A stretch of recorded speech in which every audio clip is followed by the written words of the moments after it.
Assalamualaikum dan selamat kembali ke FTV semua. Jadi hari ini kita nak bincangkan 5 perkara yang perlu untuk mencepatkan anjakan ke elektrik di Malaysia ni. Jadi pertama sekali soalan yang mungkin anda nak tanya ialah kenapa perlu anjakan segera ke elektrik? Kerana perubahan teknologi ini ialah sebenarnya pendata padang persaingan. It's a great leveler. Kelebihan kepada syarikat-syarikat besar, tradisional dan lama dalam industri otomotif mungkin tak begitu menyerlah dalam anjakan ni. Sebagai contohnya, kalau kita tengok dalam sejarah, mungkin Kodak dan Fuji mempunyai kelebihan yang besar dalam filem, tapi bila berganjak ke digital, ke mana mereka? Tidak ada kelebihan yang dapat mereka betul-betul gunakan.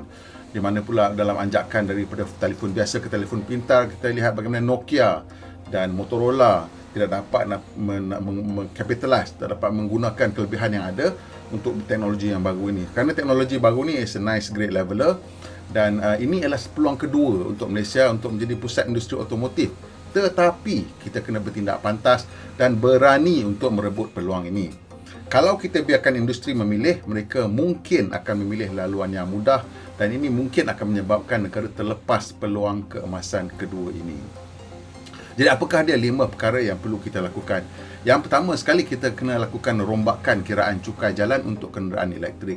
Jadi macam mana kita tengok sekarang ni, mereka menggunakan kadar kuasa, dan kadar kuasa ni dikira pada dasar yang menjadikannya lebih kurang sama macam size capacity engine yang dulu, yang tidak menggunakan turbo ataupun normally aspirated.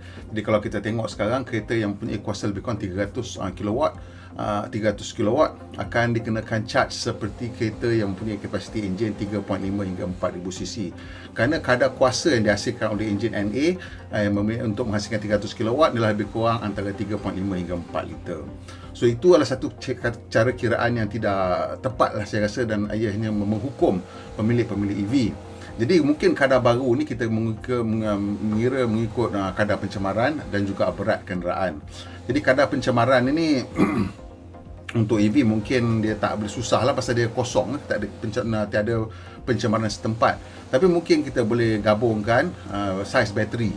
Saiz bateri ni dia menentukan kadar bahan mentah yang kita gunakan, dan cara kiraan cukai ni kita kena berganjak daripada pemikiran di mana ianya semata-mata untuk mendapatkan pendapatan ataupun membayarkan untuk sistem infrastruktur, tapi juga untuk mengekalkan alam sekitar yang lebih bersih. Jadi kadar pencemaran kita kena kira mengikut mungkin kadar saiz bateri dan mungkin berat kenderaan. Tak tahu, ini semua masih lagi dalam kepala otak saya, tapi kita kena fikirkan cara barulah untuk kira cukai jalan EV ni. Dan yang kedua, kita mungkin kenakan cukai pencemaran lah, one off untuk setiap kenderaan ataupun jentera. Maksud saya, apabila kita tengok sebuah kenderaan itu dihasilkan, kita kena tengok dia punya carbon positif ataupun carbon negatif dalam proses penghasilan tersebut. Jadi sekarang kita tengok banyak syarikat sedang cuba menghasilkan sistem ataupun proses penghilangan yang carbon neutral. Kalau kenderaan itu carbon neutral, mungkin kadar cukai dia lebih rendah ataupun zero. Tapi kalau dia carbon positif, akan ada kena cukai yang agak mahal.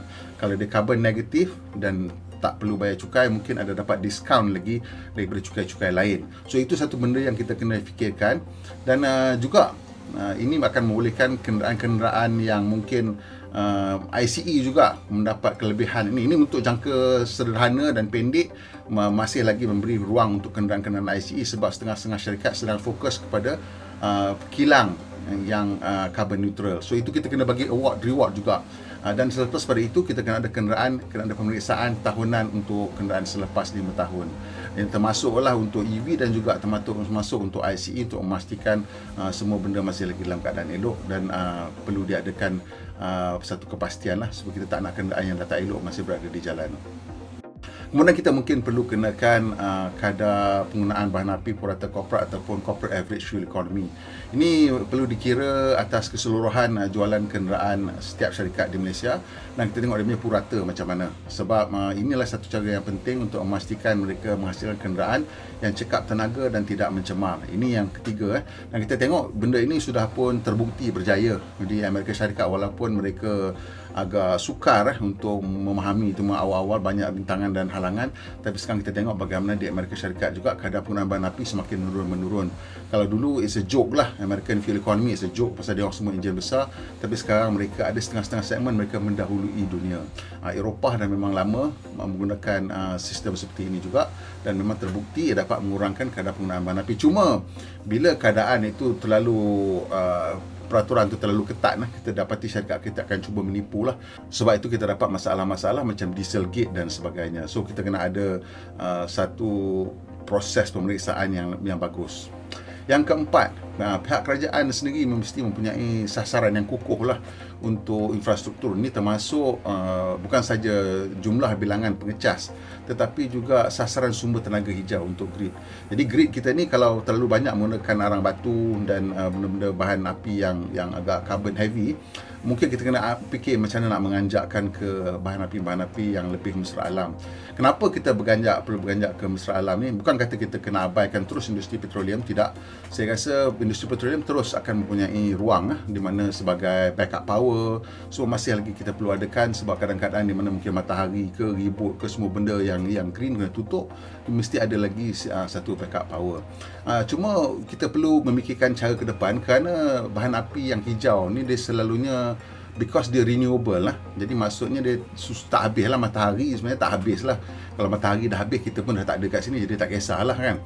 So bersumber-sumber macam angin, ombak, air dan sebagainya ialah benda-benda yang in the long run ini akan lebih murah. Jadi bila lebih murah tu maksudnya lebih cekap lah, dan ini akan translate kepada kita lah kos yang lebih rendah. So ini satu benda anjakan fikiran yang kita perlu ada, kerana bila kita menetapkan sasaran-sasaran untuk infrastruktur dan juga tenaga grid ini, sumber tenaga untuk grid ini akan memberikan signal untuk isyarat yang jelas kepada syarikat-syarikat kita supaya mereka dapat bergerak dengan lebih pantas, kerana dia tahu kita serius kan. Cafe juga satu yang perlu untuk menunjukkan bahawa kita serius. Dan yang terakhir sekali lah, pihak kerajaan juga kena ada sasaran untuk macam mana dia nak tukar kenderaan kerajaan kepada kenderaan elektrik. Pasal ini adalah satu isyarat yang paling besar yang dia boleh bagi, kerana ini maksudnya dah ada pasaran yang ditentukan.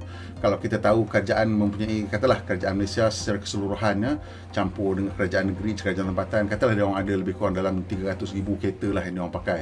Jadi dah ada pasaran 300,000 kenderaan tu, setidak-tidaknya syarikat-syarikat kita boleh tengok dan nampak dah okey. So sekarang ni untuk permulaan dah boleh ada dah.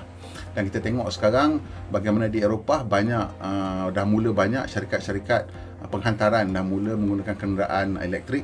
Jadi sama juga dengan kita punya kerajaan yang mempunyai kenderaan-kenderaan jangka pendek atau perjalanan jarak pendek, patut tukar ke elektrik dah, supaya boleh memberikan isyarat yang jelas kepada industri dan juga kepada orang ramai, dan juga membolehkan kita mengurangkan kos dan perbelanjaan kerajaan.